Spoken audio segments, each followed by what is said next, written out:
Saudações idealistas. Hoje aqui nos Estados Unidos é um dia especial, um feriado, é dia de Martin Luther King, um feriado para ele. E você conhece Martin Luther King? O que ele fez? O que ele representa? Hoje eu vou mostrar aqui uma gravação de uns 5 meses atrás, lá na Universidade de Boston, num monumento sobre Martin Luther King, e depois eu vou voltar aqui e vou falar um pouco sobre a história dele, porque eu acho que é muito significativo para o momento que nós estamos vivendo e muito inspirador. Oi pessoal, eu estou aqui na Universidade de Boston, vou mostrar para vocês essa escultura em homenagem ao Martin Luther King, que foi um dos estudantes aqui da universidade. É um pouco barulhento aqui, umas obras, então eu vou mostrar isso e depois, num lugar mais calmo, fazer um bate-papo sobre o Martin Luther King, que foi realmente uma pessoa especial, combinou ativismo com não violência, né, pela luta pelos direitos civis em 1960. Essa época aqui nos Estados Unidos ainda tem, mas na época era terrível, assim.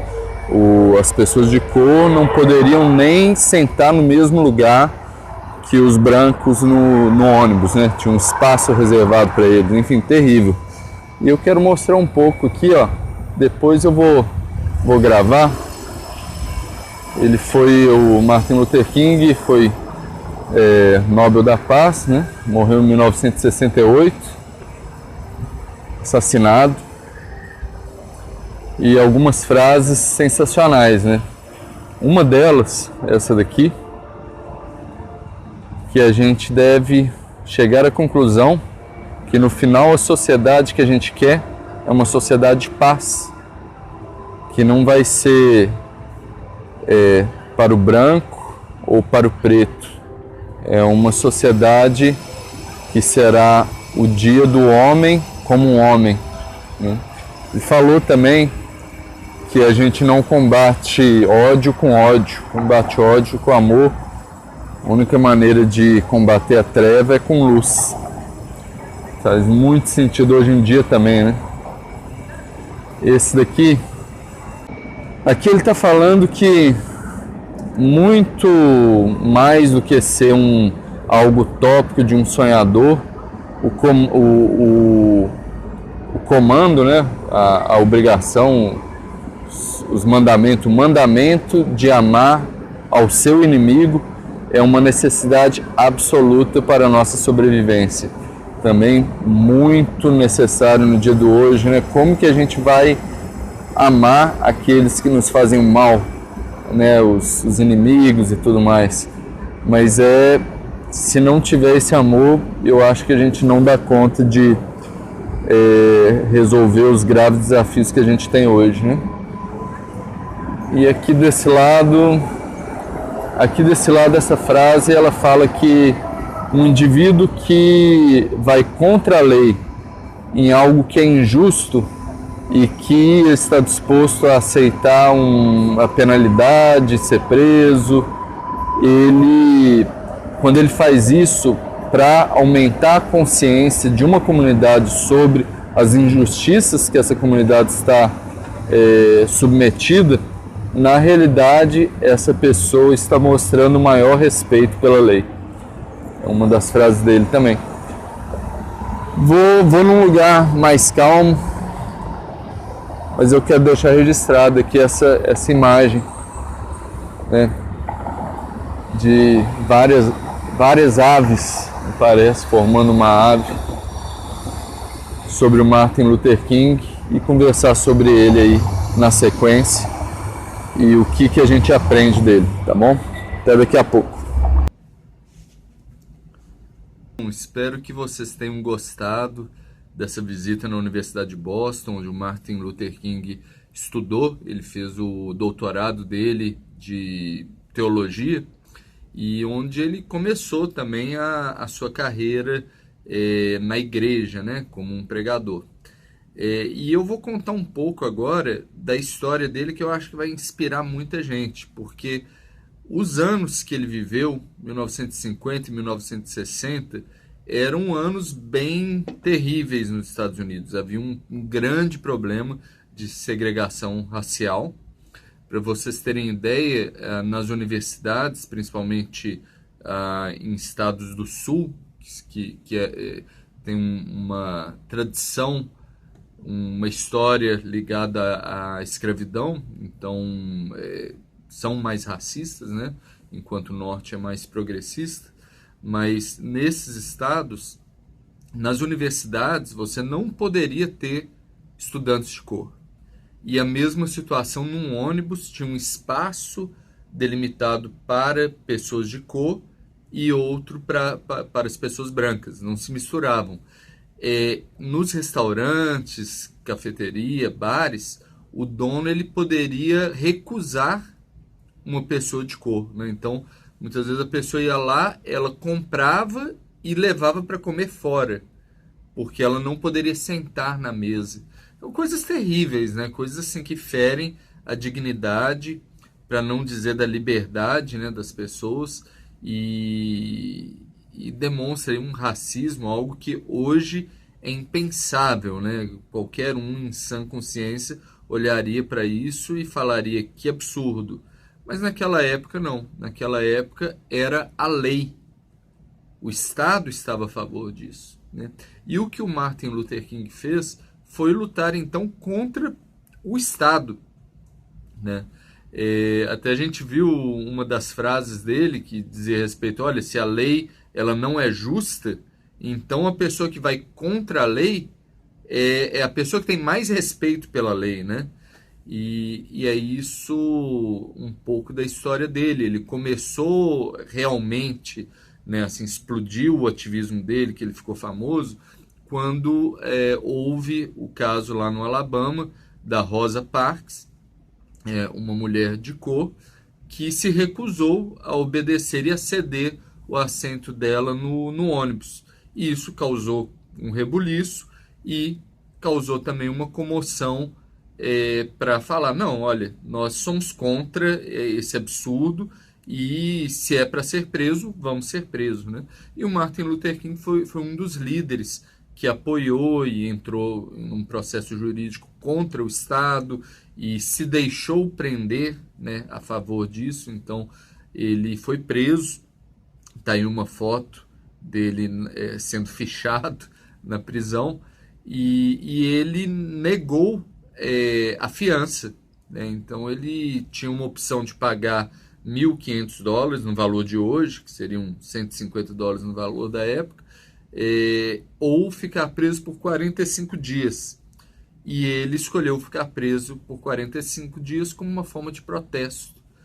E acabou que eles deram um jeitinho, né? Dizem que foi o Billy Graham, que é um evangelista americano famoso, branco, que pagou a fiança para ele, mas foi uma grande comoção, né? Eles falaram, não podemos prender ele e deixar ele preso por causa disso, que ele estava se manifestando contra. E ele falou, bem, mas eu não vou pagar fiança, eu vou para a prisão e vocês têm que arcar com esse peso dessa decisão, né? Então, é um embate moral que ele representou, né? Usava técnicas de ação não violenta, de desobediência civil, né? Que hoje são utilizadas também, está sendo utilizado pelo Extinction Rebellion na causa contra em favor do clima, né? Contra o aquecimento global. Uma das principais estratégias do Extinction Rebellion é que as pessoas sejam presas e isso cause uma comoção, né? E isso foi usado pelo Mandela, pelo Gandhi, o Thoreau, que também um filósofo aí da desobediência civil, ele colocava isso aí como um dos primeiros casos. Com licença aqui, meu telefone está tocando, já volto, viu? Pronto, retomando aqui, então ele teve esse papel muito grande, né, nessa luta pelos direitos civis, e isso culminou em um grande encontro em Washington, que foi uma manifestação histórica onde ele fez esse discurso do Eu Tenho um Sonho, né? E eu até copiei aqui um trecho para ler, que é assim: digo-lhes hoje, meus amigos, que apesar das dificuldades e frustrações do momento, eu ainda tenho um sonho. É um sonho profundamente enraizado no sonho americano. Eu tenho um sonho que um dia essa nação levantar-se-á e viverá o verdadeiro significado de suas crenças. Consideramos essas verdades como autoevidentes, que todos os homens são criados iguais. Eu tenho um sonho que um dia, nas montanhas rubras da Geórgia, os filhos dos descendentes de escravos e os filhos dos descendentes de donos de escravos poderão sentar-se juntos à mesa da fraternidade. Eu tenho um sonho que um dia, mesmo o estado do Mississippi, um estado desértico, sufocado pelo calor da injustiça e sufocado pelo calor da opressão, será transformado num oásis de liberdade e justiça. Eu tenho um sonho que meus 4 filhos pequenos um dia viverão em uma nação onde não serão julgados pela cor da pele, mas pelo conteúdo de seu caráter. Eu tenho um sonho hoje. Eu tenho um sonho que um dia o estado do Alabama, com seus racistas cruéis, cujo governador cospe palavras de interposição e anulação, um dia, bem lá no Alabama, meninos negros e meninas negras possam dar-se as mãos com meninos brancos e meninas brancas, como irmãos e irmãs. Eu tenho um sonho hoje. E aí? Qual que é seu sonho? 50 anos depois, o que a gente ainda precisa sonhar e o que a gente ainda precisa lutar e ser preso e persistir e até mesmo morrer para que isso aconteça, né?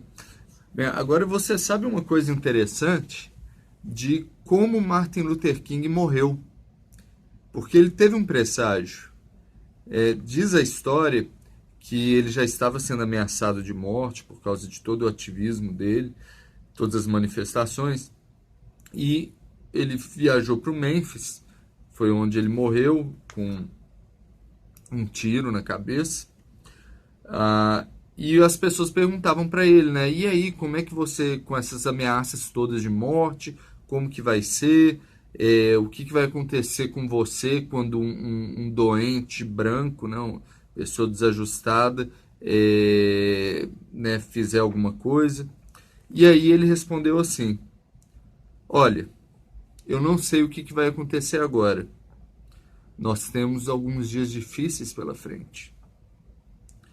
Mas não, para mim não tô nem aí, assim, não doesn't matter, né? Não faz diferença, porque eu estou no alto da montanha e eu não ligo.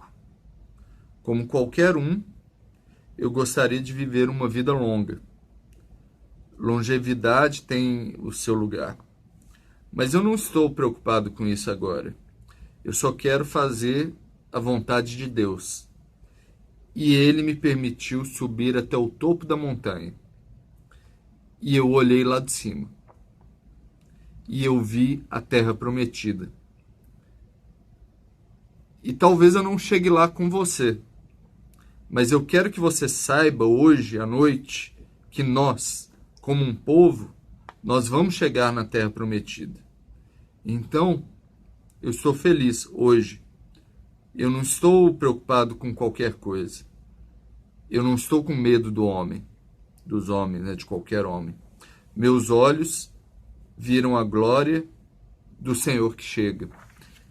E eu acho isso muito, muito forte, porque muito das coisas que a gente está fazendo hoje, semeando um mundo melhor, né, gastando nosso tempo, nossa energia, nosso dinheiro, a gente poderia estar gastando com outras coisas, mas a gente decide investir na construção de um mundo melhor, essa terra prometida, um mundo onde tenha liberdade e dignidade para todos, talvez a gente não vai ver esse mundo.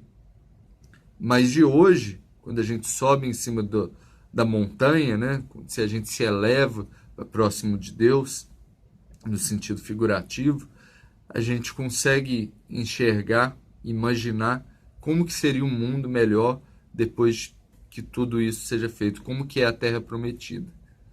E aí, nós, como humanidade, eu acredito, vamos chegar nessa Terra Prometida.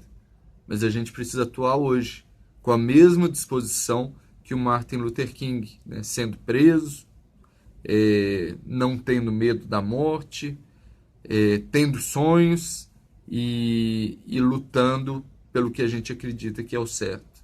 Então fica essa mensagem singela, mas do coração, do dia aqui de Martin Luther King, 20 de janeiro. Espero que isso inspire você, a vida dele te inspire, assim como inspira a mim. Saudações idealistas e vamos que vamos, avante sempre.